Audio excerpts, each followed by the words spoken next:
Isang totoong debate ang ikakasa ng TV5 bilang lead organizer ng ikalawang presidential debate na gaganapin sa Cebu. Ang mga kandidato bibigyan ng sapat na oras para sumagot at tanungin ng isa't isa. Umaaksyon si Maricel Halili. Mainit na sagutan. Isa ito sa mga dapat abangan ng mga nabitin sa unang bahagi ng Pilipinas Debates 2016. Magkakaroon kasi ng dalawang bahagi ang ikalawang presidential debates na pangungunahan ng TV5 at Philippine Star. Tatalakayin sa unang bahagi ng issue tungkol sa disaster preparedness, edukasyon, kalusugan at korupsyon. Habang sa ikalawang bahagi, magkakaroon na ng pagkakataon ng mga kandidato na magbato ng tanong sa isa't isa. Kahit anong issue, pwedeng talakayin. Pero hirit ng kampo ni Senadora Grace Poe, dapat limitahan ang pagtatalo ng issue. Why don't we just limit it to the 4 topics para platform talaga?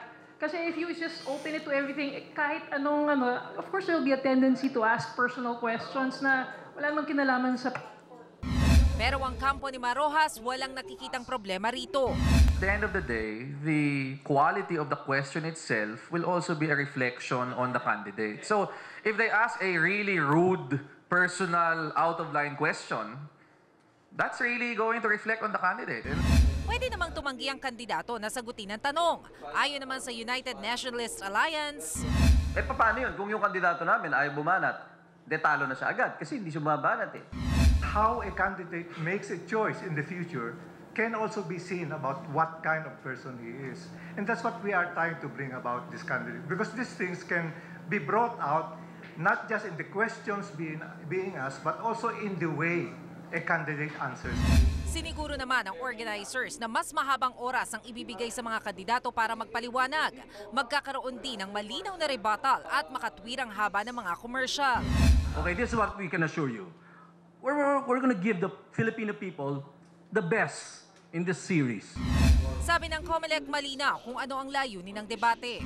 Number one is for the candidates to be able to present themselves to the electorate. And secondly, for the electorate to get to know the candidates. Gagawin ang ikalawang presidential debate sa University of the Philippines sa Cebu sa 20 ng Marso. Umaaksyon, Maricel Halili, News 5. Be sure to come back. News 5 everywhere. Copyright 2016.